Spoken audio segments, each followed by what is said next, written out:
Hoy miramos desde el sur al norte. Hablamos del fin de la era Merkel en Alemania, que está a punto de acabar después de las elecciones de este domingo pasado, ganadas por el SPD, la socialdemocracia, que gobernaba en coalición con el CDU, el partido de la canciller que ha marcado la política de su país y de Europa en este siglo. Analizamos las luces y las sombras de Angela Merkel, la mujer que gestionó la crisis del euro con austeridad y la crisis de los migrantes con generosidad. Pragmática, camaleónica, austera. Así definían en Documentos TV a la líder europea más influyente del siglo XXI. Merkel se despide tras 16 años en el poder sin haber perdido ninguna elección. Nació en 1954. Se crió en la Alemania del Este. Estudió física. Vivió hasta los 35 bajo la ocupación soviética. Y llegó a militar en las Juventudes Comunistas de la RDA. La noche en que cayó el muro de Berlín, Merkel no modificó su rutina y fue a la sauna como cada jueves. Pero una semana después decidió entrar en política. No era mi intención. 12 años más tarde era nombrada ministra para la Mujer y la Juventud bajo la protección de su padre político, Helmut Kohl, líder de la Unión Demócrata Cristiana de Alemania y canciller hasta 1998. No era mi intención. Tras el estallido de un caso de financiación ilegal en el partido, Merkel exigió la salida de su mentor. Y ese movimiento la aupó a la presidencia de la CDU. En 2005 ganó sus primeras elecciones generales.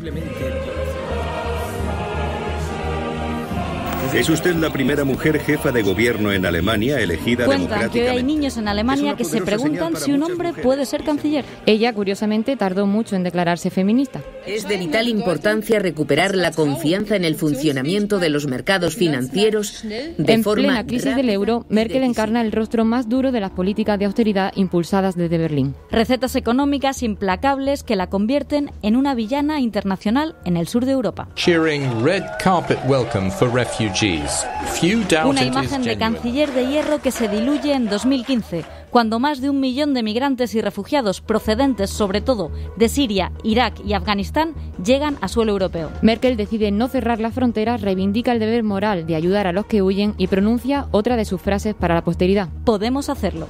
Si ahora tenemos que disculparnos por mostrar una cara amable en situaciones de emergencia, entonces este no es mi país. Con la crisis del euro y la de refugiados a sus espaldas, y cuando ya había anunciado su retirada, llega una prueba más. La pandemia que ella explicó como la científica que es. La curva se está aplanando. Es algo necesario para nuestro sistema sanitario. Trabajamos con varios modelos. Ahora tenemos un factor de reproducción del 1. Angela Merkel mueve las manos dibujando una curva, la del coronavirus, que en abril de 2020 se había aplanado en Alemania. Acto seguido explica con precisión la tasa de reproducción del virus. Los que seguimos desde hace tiempo a la canciller científica nos damos cuenta enseguida de que este será el minuto de oro, de que recorrerá la web y de que la canciller alemana, con su proverbial sequedad, volverá a viralizarse. Más de 19 millones de visualizaciones. Merkel ni siquiera tiene Twitter. Lo cuenta la periodista Ana Carvajosa en Merkel, Crónica de una era, publicado por Península, donde analiza la figura y el legado de la canciller. Ana, crudos días, guten Morgen. Buenos días. Empezamos por el final, la gestión de una crisis que dices podría difuminar su legado. ¿Por qué? Bueno, porque la crisis del coronavirus de alguna manera tensó las costuras del sistema federal alemán. Merkel ejerció el papel de gobernante prudente, desde el principio alertó de la gravedad de la pandemia y defendió el cierre de la economía. Pero esas competencias están descentralizadas en Alemania, las relativas a una crisis sanitaria como la pandemia, y los estados federados tienen mucho o casi todo que decir. Entonces, hubo ahí muchos tira y aflojas en esas negociaciones y Merkel no siempre se salió con la suya. Eso por un lado, y por otro lado, que las cuentas del Estado, esa balanza fiscal tan saneada, venerada por los alemanes, pues saltó por los aires con la pandemia y hubo que incrementar la inversión pública y hubo muchísimas ayudas a los empresarios, autónomos y ciudadanos de a pie en general afectados por la pandemia. En España nos llegaban las imágenes de algunos de sus discursos como ejemplo de cómo hay que gestionar una crisis como esta. Bueno, yo creo que ella fue transparente desde el principio, explicando a los ciudadanos sin paños calientes lo que había y lo que ella creía que había que hacer. Y luego además el hecho de que ella sea científica de formación y que tenga un dominio bastante impresionante de los números y las cifras, hizo que de alguna manera la pandemia fuera una crisis que parecía hecha a su medida, ¿no? Y en el que, como he dicho antes, ejercía el papel de gobernante prudente frente a los ciudadanos. No es un libro a favor o en contra, pero en síntesis, ¿cuáles dirías que son las luces y las sombras de Angela Merkel? Yo creo que Merkel durante estos 16 años de mandato ha supuesto una personalidad política muy atípica en el panorama europeo por su forma de gobernar, por esa búsqueda incansable del consenso, tratar de acercar posturas. Es una política muy posibilista y muy pragmática, que lo que busca siempre es un acuerdo, salir de la sala de negociación con un acuerdo debajo del brazo. Eso es especialmente importante en la Unión Europea, en la sala del Consejo Europeo en Bruselas, donde las posturas son muy diferentes. Y entonces, en ese sentido, su papel como negociadora yo creo que se va a echar mucho de menos. Otra cosa es hasta qué punto ese pragmatismo y esa flexibilidad ha impedido avances más sustanciales, ¿no? Por ejemplo, en Europa, pensando en la integración europea, ¿no? Y en una mayor cohesión. Desde el sur de Europa, evidentemente, creemos a menudo que ha sido insuficiente y sobre todo creemos que la crisis del euro, que fue probablemente su mayor error, lastró las economías del sur, pero evidentemente si le preguntas a los austriacos o le preguntas a los holandeses, tienen otra visión, ¿no? O sea, ellos no querían que se fuera ir más allá. Con la crisis de los refugiados, lo mismo. El este de Europa no quería saber nada de la entrada de refugiados en 2015. Entonces, ella se critica que no ha avanzado lo suficiente, pero también es verdad que Europa es una unión política muy complicada y con intereses divergentes a menudo. Ana Carvajosa ha sido corresponsal del diario El País en Alemania durante el último mandato de Merkel y lleva siguiendo los pasos de la canciller desde 2005, cuando viajó a Templin, ciudad donde creció la dirigente alemana, para hacer un perfil de la que era entonces candidata con muchas posibilidades. Casi nadie apostaba por ella. Cuando era una niña, en las clases de natación, subió a un trampolín de 5 metros y fue la última en saltar, justo en el último momento. Saltó, pero solo cuando tenía que hacerlo. Para Wolfgang Schäuble, ministro clave de su gobierno durante 12 años, esta anécdota define su liderazgo. Según cuenta, una de las claves es no comprometerse. Según cuenta, una de sus claves es no comprometerse hasta el último momento. ¿Tú cómo definirías a Merkel? Pues es una política muy racional que opera, como ella misma dice, ¿no? La fuerza reside en la calma. Ella no se apresura a la hora de decidir, consulta muchísimo con todo tipo de expertos, medita, y solo cuando considera, me decía por ejemplo una compañera suya del partido, del Ejecutivo, ¿no? Y otros políticos con los que hablé, cuando considera que es el momento adecuado, porque a lo mejor ella tiene suficiente capital político o porque a lo mejor la actualidad está centrada en otro asunto, cuando ella considera que es el momento óptimo, entonces adopta esa decisión. Hay quien considera que esa lentitud a la hora de decidir ha podido ser perjudicial en algunos momentos, ¿no? Y la acusan incluso de arrastrar los pies. Pero lo cierto es que son siempre decisiones sosegadas y meditadas. Digo siempre con algunas excepciones, por ejemplo, muy sonadas, como cuando decretó el apagón nuclear en 2011 en Alemania tras la catástrofe de Fukushima, o cuando decidió dejar abierta la puerta para los refugiados en 2015 y entraron más de 1 millón de demandantes de asilo a Alemania. Dices que es la eterna subestimada, ¿por qué? Porque es impresionante, ¿no? Cuando hablas con gente de su partido y le preguntas, ¿vosotros creíais que ella iba a llegar a ser canciller o una política relevante? La respuesta es unánime, todo el mundo te dice que no. En parte porque ella ejerce ese poder invisible y poco amenazante y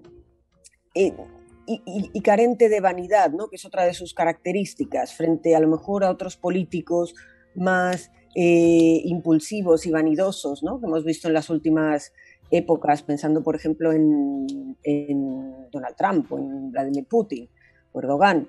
Ella no hace grandes aspavientos y de alguna manera es muy discreta y muy austera en su forma de ejercer el poder, pero también en Alemania el haber sido mujer, ella era una candidata de alguna manera muy improbable porque era mujer, era del este sobre todo, venía del otro lado del telón de acero, ¿no? Mientras que en su partido era un partido de políticos, hombres del oeste, la mayoría abogados, ella era científica, ellos tenían familia, ella era divorciada. Decían, sí, está muy bien tener una política que complemente, ¿no? Y que represente a otros sectores del país, pero no la veían como potencial líder en absoluto. Eso es lo que tú llamas la excepción biográfica, lo que acabas de decir, ¿no? Que fuera del este, científica, mujer, divorciada y sin hijos. ¿De qué manera ha marcado su manera de actuar? Yo creo que ha marcado de una manera muy profunda. Para empezar, porque ella creció en la Alemania comunista hasta la caída del muro de Berlín, hasta los 35 años. Y bueno, dicen que haber vivido allí y haber crecido allí la enseñó a escuchar, la enseñó a guardar silencio, a leer entre líneas y a dominar los tiempos y a saber esperar, ¿no? Esto que hemos hablado antes, que son cualidades que luego serían muy importantes para ella en la política. Ahora seguimos hablando con Ana Carvajosa de la era Merkel, pero vamos a ver a qué se enfrenta Alemania después de la canciller. El domingo Alemania votó un cambio, que ya no quería tener más a la Unión Demócrata Cristiana, el partido de Merkel, que ya no estará en el gobierno, y votó también mayoritariamente por el Partido Socialdemócrata, que pese a que ganó por poco, se recupera y tiene la chance de formar gobierno. La otra parte de esta elección que es muy importante es la fuerza que gana el Partido Verde y el Partido Liberal como la llave para formar el próximo gobierno y por consiguiente una importancia mayúscula a la hora de las negociaciones que empiezan ahora mismo.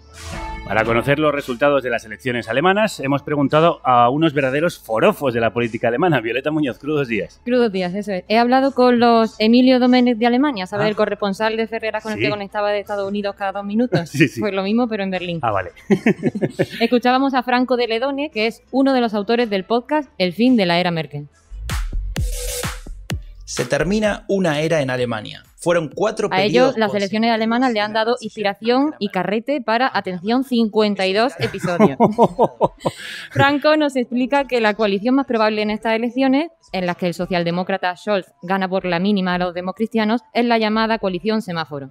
Entre socialdemócratas, verdes y liberales. Esto no quiere decir que vaya a ser fácil, ni que la negociación vaya a ser sencilla ni rápida. Hay muchos puntos en los que se tienen que poner de acuerdo, especialmente liberales y verdes, que son los partidos que menos se parecen en términos de contenido y de ideología para resolver los temas clave como impuestos, crisis climática, etc.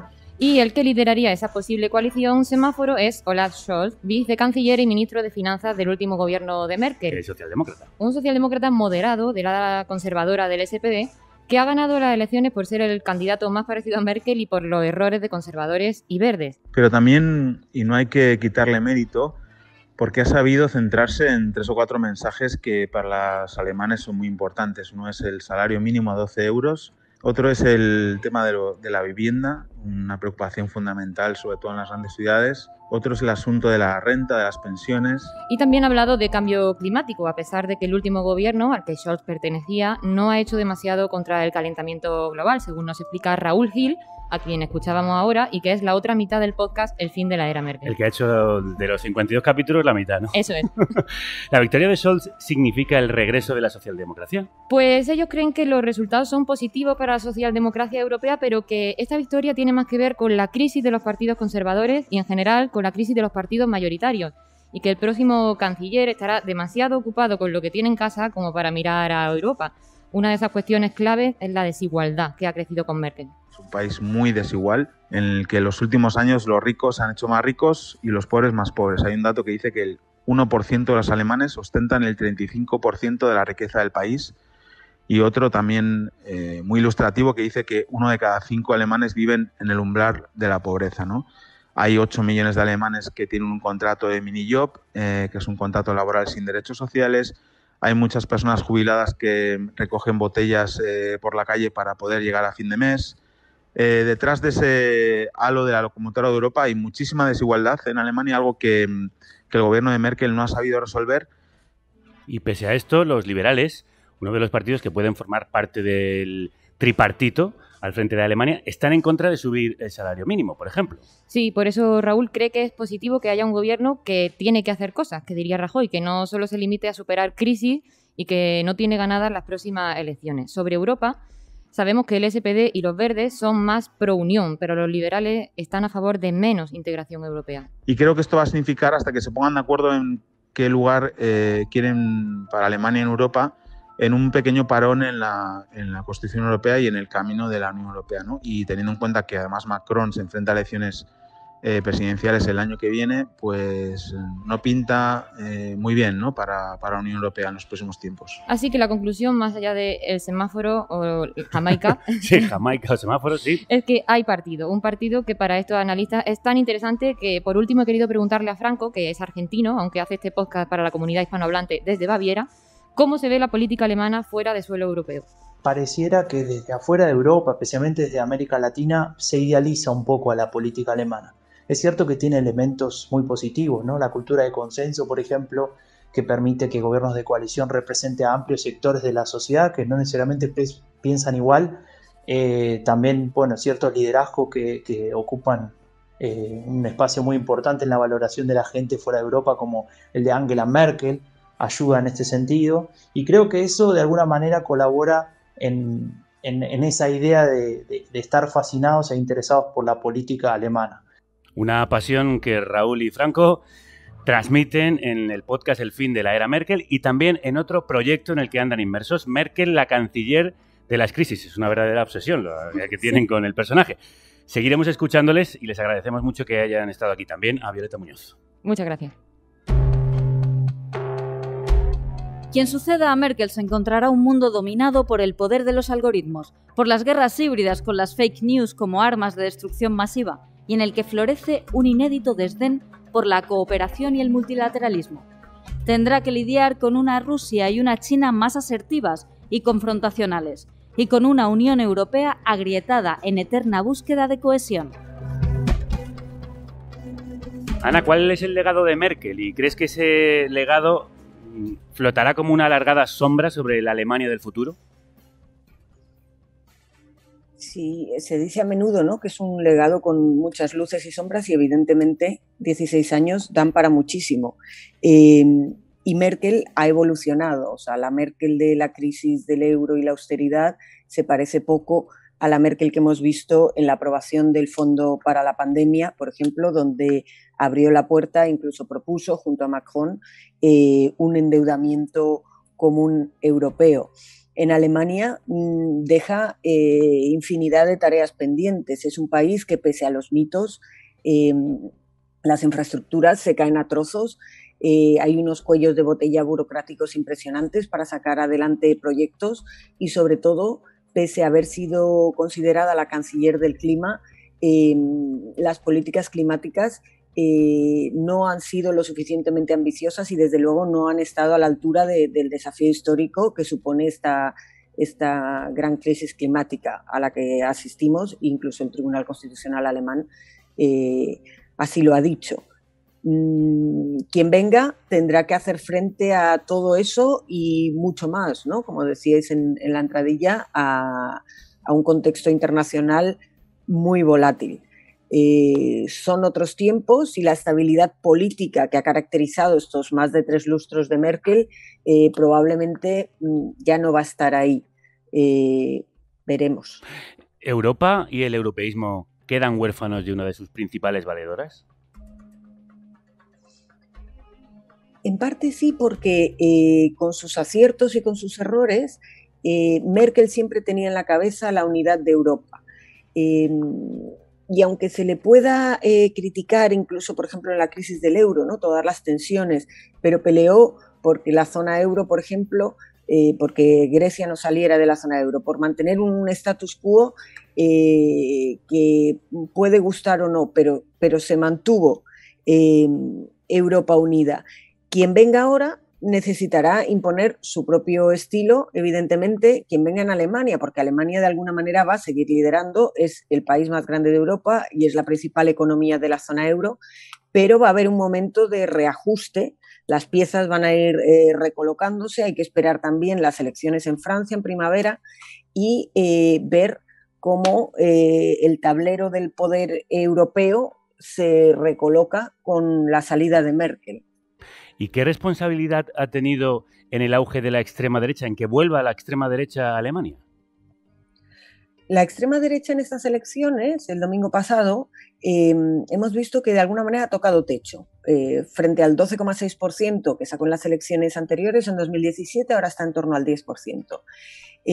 Eso, por un lado, podría ser una buena noticia, pero es verdad también que es una extrema derecha más radical, mucho más radical que en 2017, y que además está bastante concentrada en el este de Alemania, lo que supone un problema para la gobernabilidad y también porque además ha dado alas a una militancia más violenta, como hemos visto con numerosos crímenes, hasta el punto de que los servicios secretos internos lo consideran la primera amenaza para la seguridad del país.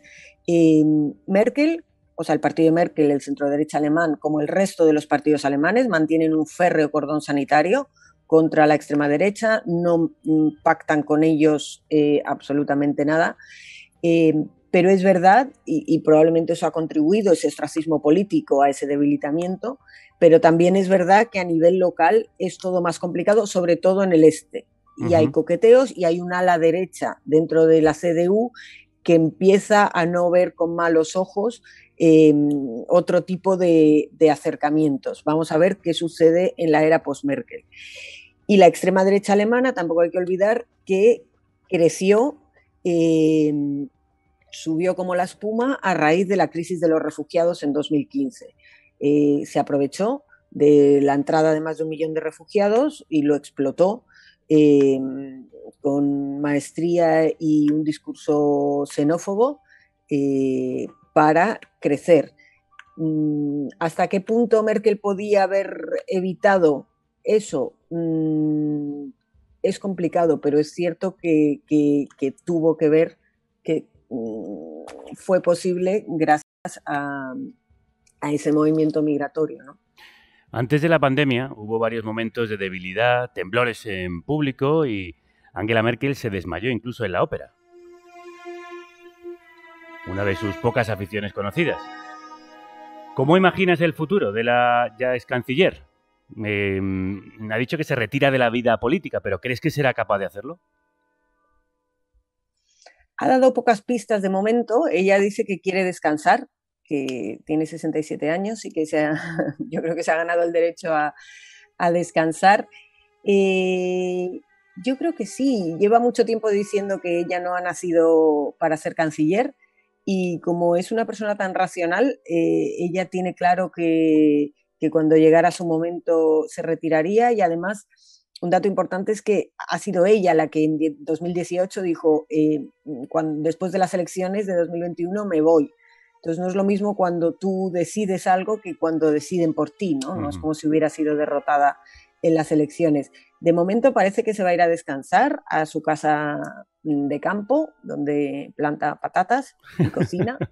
Y bueno, también en alguna ocasión ha dicho que las universidades que la han nombrado honoris causa, que son un montón, escucharían hablar de ella, igual acaba en alguna universidad.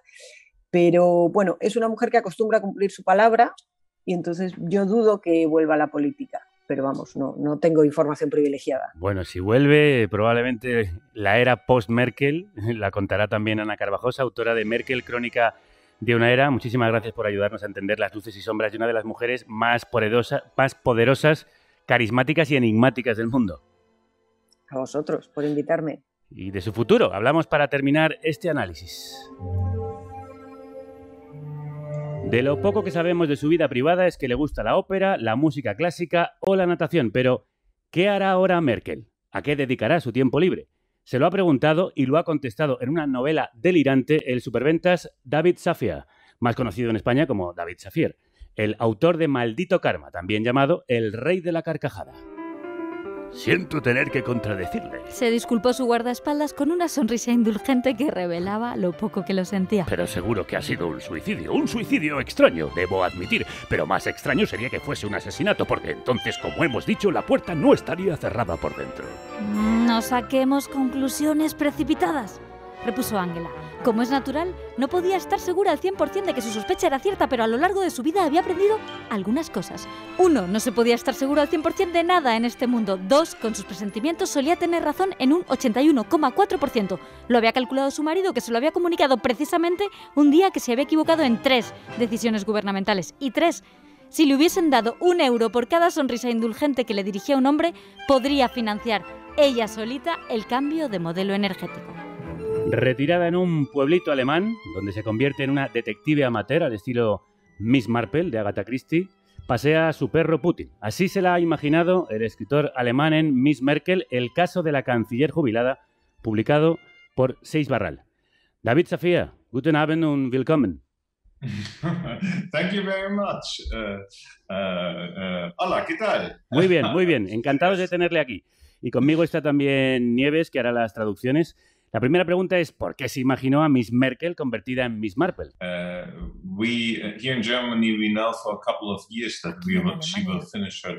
Sabíamos ya durante años que ella dejaría su cargo, pero nadie supo qué hacía después. Así que con mi agente estuvimos hablando sobre esto y ya no teníamos ni idea de qué es lo que podría hacer una vez dejara su cargo, pero que probablemente sí que abandonara la vida pública. Entonces después me fui a mi casa y estuve viendo la televisión y vi un episodio de El Inspector Colombo y pensé, eso es perfecto. La señorita Merkel resolvería misterios igual que Colombo. La historia es ficción, pero tiene muchos detalles basados en hechos reales. A ver, cuéntenos, confiese, ¿por qué sabe tantas cosas de ella? Sea sincero, ¿qué relación tiene con la ex canciller? ¿Soy detective? No, es broma. Realmente no sé nada. Aquí en Alemania conocemos a Angela Merkel porque lleva décadas viviendo con nosotros. Ha sido canciller durante 16 años y antes de eso fue ministra. Entonces, cada persona en Alemania tiene la sensación de conocerla. Es como si fuese nuestra vecina. Sin embargo, nadie sabe nada realmente porque no cuenta nada sobre su vida. Solo podemos hacer conjeturas. Sabemos que tiene un marido, pero poco más. Y por eso fue tremendamente liberador el poder imaginarme cómo sería en su vida privada, porque nadie lo sabe. La mayoría en Alemania le gusta pensar que sería bonito poder conocerla más. ¿Cómo cree que se la imaginan los alemanes?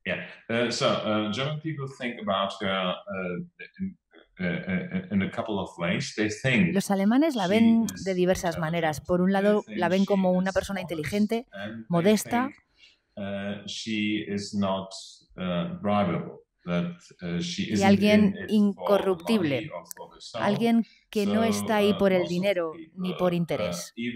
La gran mayoría de las personas, incluso los verdes o mi vecino, que es comunista, la ven como alguien decente.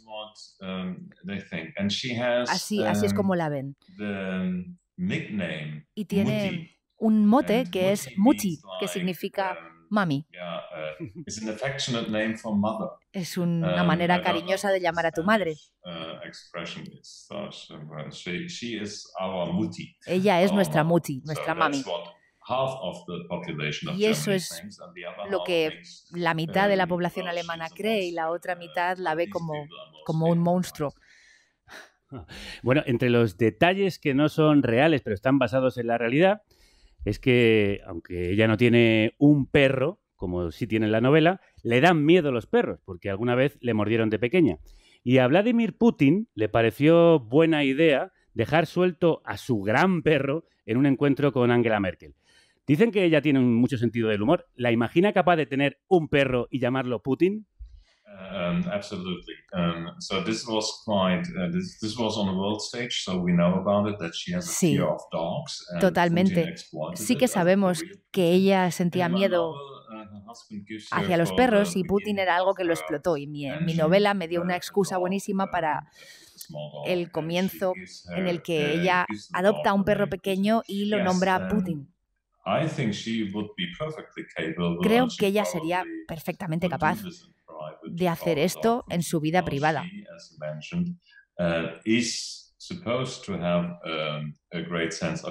Porque sí es conocida por su grandísimo sentido del humor. La gente que la ha conocido habla de ella como una persona con gran sentido del humor.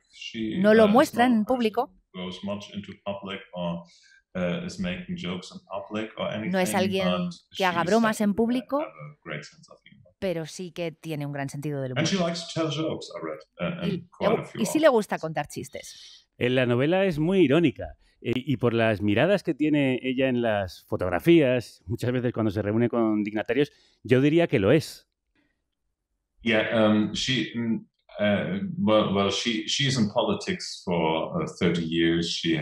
Bueno, lleva en política 30 años, como canciller 16.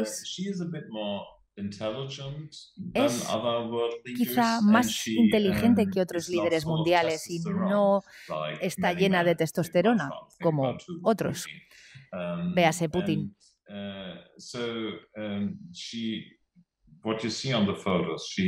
Así que lo que tú ves en esas fotos es efectivamente esa parte de ella misma que es irónica, que no quiere mostrar una superioridad a nivel de inteligencia, pero se ve algo en esos ojos. Y se ve mucha de esa ironía en muchas de las escenas de la novela, como por ejemplo en esta. ¿Y bien? ¿Qué le ha parecido mi discurso? Extraordinario, contestó, y en su fuero interno retiró el extra. Tenía práctica en decir diplomáticas verdades a medias a hombres vanidosos. Si una mujer extraordinaria como usted dice algo así, me siento dichoso. Qué fácil era halagar a los hombres. Safiar hace un hilarante retrato de una de las mujeres más poderosas del mundo, a la que retrata como una mujer a la que le encanta hacer tartas, es socarrona y testaruda, ha aprendido de sus tiempos en política a prometer sin prometer. ¿Qué es lo que más le fascina de ella? I think what I personally find most fascinating about her is lo que me fascina más a nivel personal es su estilo modesto para hacer política. No se sube al escenario mundial como tantos otros políticos diciendo, hey, aquí estoy yo, soy la persona más increíble y todo el mundo tiene que hacer lo que yo digo, sino que tiene una manera de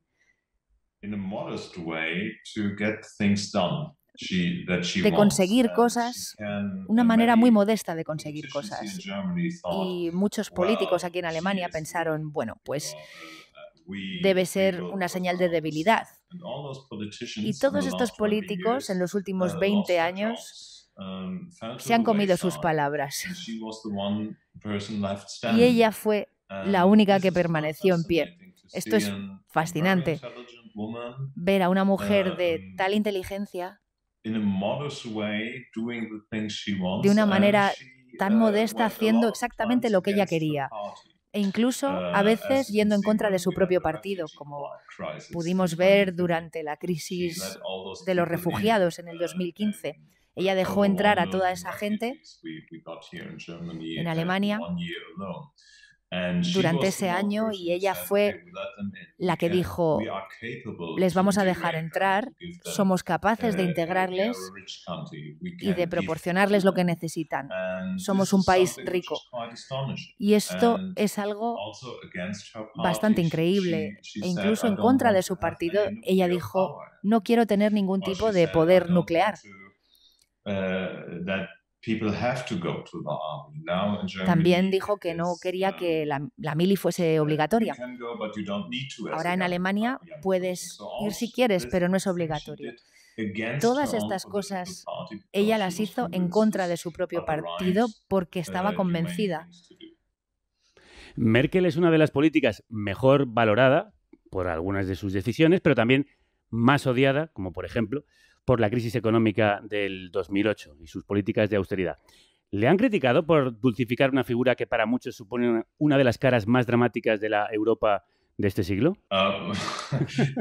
You have to see that at least in Germany people love that she is hated that she gives so much money to Europe. Tendrías que ver cómo se enfadan los alemanes por toda la cantidad de dinero que ella da a Europa. La gente que la odia tiene más que ver con que los alemanes quieren quedarse con su dinero y no invertirlo en Europa.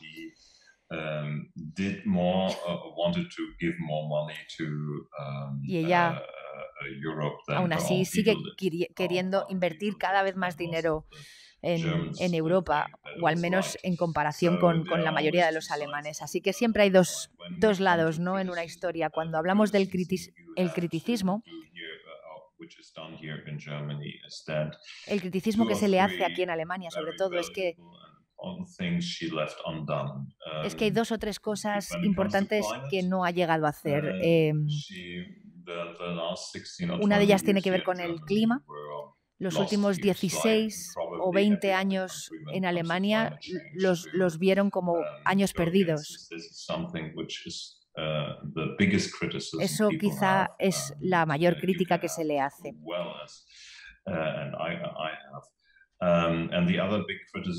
Y la otra tiene que ver con la digitalización de los mayores organismos del país, donde también nos hemos quedado atrás. A la hora de hablar de la austeridad, es verdad que se le ha criticado, pero también se le ha criticado mucho por no hacer suficientes políticas de austeridad. Cada país tiene muchísimo egoísmo. Alemania también es un país egoísta.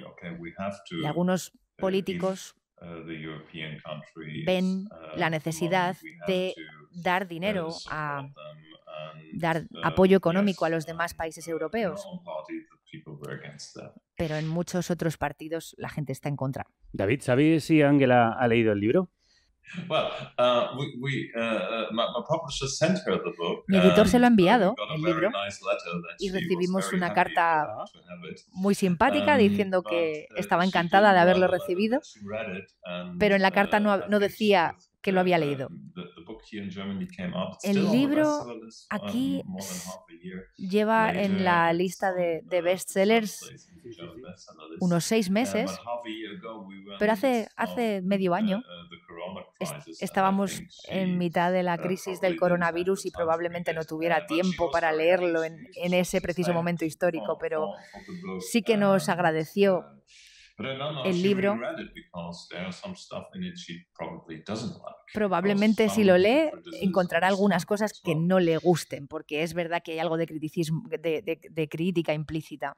Le hubiera venido muy bien leerse el libro en plena crisis, porque se hubiera echado unas buenas carcajadas y unas buenas risas que son muy necesarias en estos tiempos. Si se sentase con Merkel a hablar, a tomar un té, ¿de qué hablaría? I would probably talk about what she regrets, what she didn't Probablemente do. Hablaríamos de sus arrepentimientos, de lo que no fue capaz de hacer, ya que esas cosas existen, todo el tema nuclear.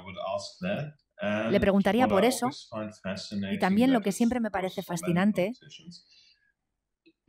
respecto a muchos políticos, le preguntaría cómo es capaz de física y psicológicamente hacer todo esto. ¿Cómo puede con todo?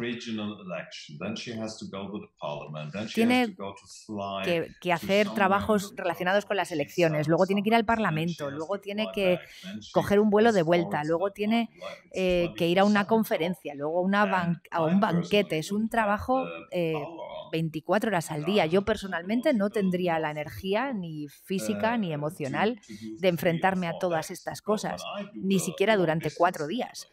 Yo, por ejemplo, cuando tengo viajes me estreso muchísimo y no puedo llegar a entender cómo alguien como ella puede mantenerse cuerda y llegar a todos esos sitios. Esas dos cosas, sus arrepentimientos y cómo consigues hacer todo esto. Pues ahora tendrá... También le preguntaría qué le ha parecido mi libro. Seguro que le parece estupendo si lo lee. Ahora Miss Merkel tendrá mucho tiempo para resolver casos detectivescos como el que propone David Safía en su nueva novela. David, Dankeschön und muchas gracias. Auf Wiedersehen. Hasta la próxima. Hasta la próxima. Ahora Carne Cruda diario. Solo si tú nos ayudas.